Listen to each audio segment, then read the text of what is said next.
This is Real News Media TV, coverage you can trust. Please like, share, subscribe, and hit the notification bell. Select all for daily news updates. Policeman killed in St. Thomas collision.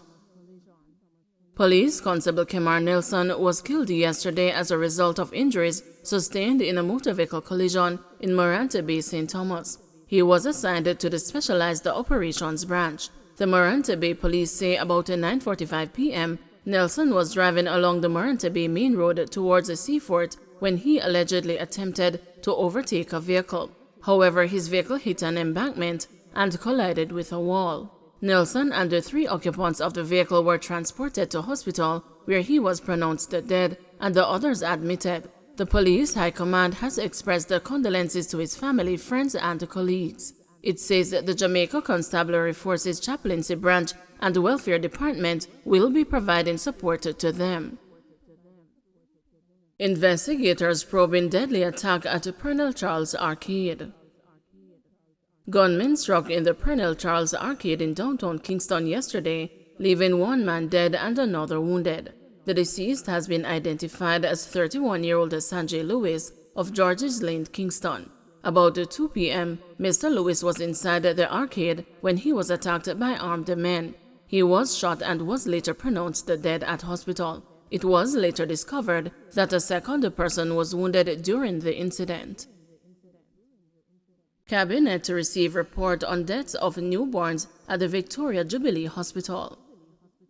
Cabinet is expected to receive a report tomorrow on the circumstances which led to the deaths of a dozen newborns at the Victoria Jubilee Hospital. The Ministry of Health says that the outbreak of the Klebsiella pneumoniae bacteria led to the deaths of the babies. Speaking with the News, Health Minister Dr. Christopher Tufton said that the issue will be discussed at Cabinet. He says he has not discussed his resignation with the Prime Minister and that the decision is in the hands of the Prime Minister. We have meetings every Monday, so next Monday, I'm sure that will be a point of discussion. And the issue of speaking to the Prime Minister on my resignation, no, I've had no such discussion. The Honourable Prime Minister, I am sure, is very briefed and kept brief on this matter, including my own conversation with him. And as it relates to resignations, that's his call, not mine. There was no intention to hide anything. I see narratives and headlines about hiding. Absolutely not the case. I have never taken a position that we should withhold information from the public when it is very important for the public to know. Severe weather alert issued for Jamaica. The Meteorological Service of Jamaica has issued a severe weather alert for the island. It says that the alert will remain in place until 5 a.m. on Monday. Fishers on the Keys and the Banks are being advised to commence preparations immediately with a view to evacuation at a very short notice. The Met Service says a broad area of low pressure over the central Caribbean Sea continues to produce disorganized showers and thunderstorms. It adds that environmental conditions are forecast to be conducive for additional development, and a tropical depression is likely to form within the next 2 days or so, while the system moves west-northwestward across the Caribbean Sea. Due to the relatively close proximity of the area of low pressure to Jamaica and the projected movement of the system, interest in across the island should monitor the progress of the system. Regardless of development locally, heavy rainfall is possible over Jamaica during the next couple of days, the alert from the Met Office states. It explains that the forecast is for widespread showers and thunderstorms to affect the island beginning on Monday afternoon into the evening, with a deterioration in weather conditions beginning over sections of northeastern and southern parishes, then gradually spreading across the remainder of the island. Additionally, strong gusty winds reaching near gale force and a possible tropical storm force are also expected to start developing over offshore areas of the south coast late tonight into Monday morning. Investigators probing treatment of Jamaican farm workers in Canada returned home.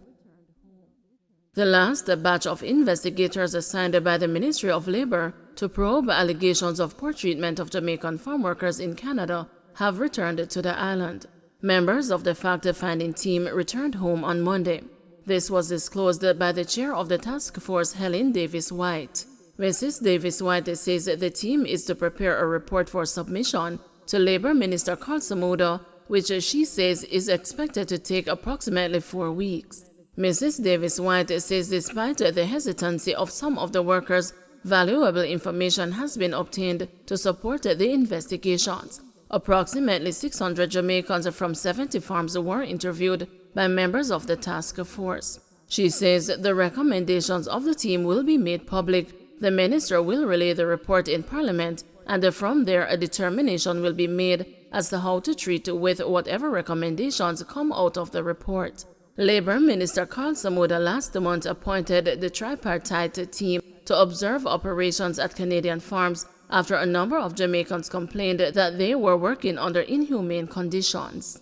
What will now be done is that we will be collating the information, doing the analysis so that we can develop that final report. Hopefully that will take us a maximum of 4 weeks from now. The minister appointed the task force, so the task force report to the minister, who will lay the report in Parliament, and from there a determination will be made as to how to treat with whatever recommendations come out of the report. Social housing beneficiaries to be guided by social contracts. Beneficiaries of the new social housing program will be guided by a social contract. The initiative was introduced during the latest handing over ceremony last week in St. Thomas. 3 houses were handed over in Curtis Bottom in the parish.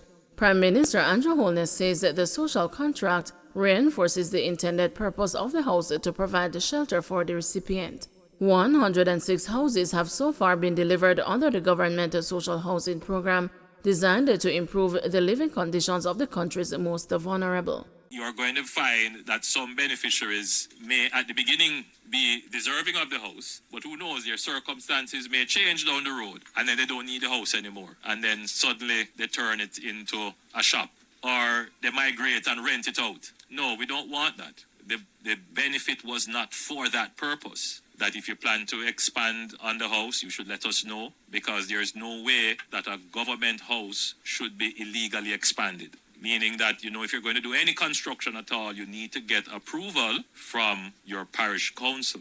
And we don't want to put up a structure that then turns out to be a problem to the community. JCTU short 1 member for majority sign-off on proposed wage package. The Jamaica Confederation of Trade Union, JCTU, says more unions under its umbrella have agreed to accept the wage package submitted by the government under the Compensation Review Program. This was disclosed by President of the Confederation, Helen Davis-White. However, Mrs. Davis-White told the news that the JCTU is still one short of a majority to sign off on the proposed package with the Ministry of Finance. We now have 5 unions on board. There are 11 unions, and we need a majority to sign off. She is hoping that other unions will come on board soon, as the workers who have agreed to the package are anxious for the deal to be signed. We hope so, because a number of our members have indicated that they would really need to be able to begin receiving the improved rates, because they are really almost buckling under the pressure of increased inflation over the last several months. 9 of the 11 unions had rejected the government's offer last month after raising issues about aspects of the proposed package. However, the Jamaica Civil Service Association, one of the largest public sector unions, agreed to the offer last week. Don't forget to like, share, subscribe, and hit the notification bell. Select all for daily news updates.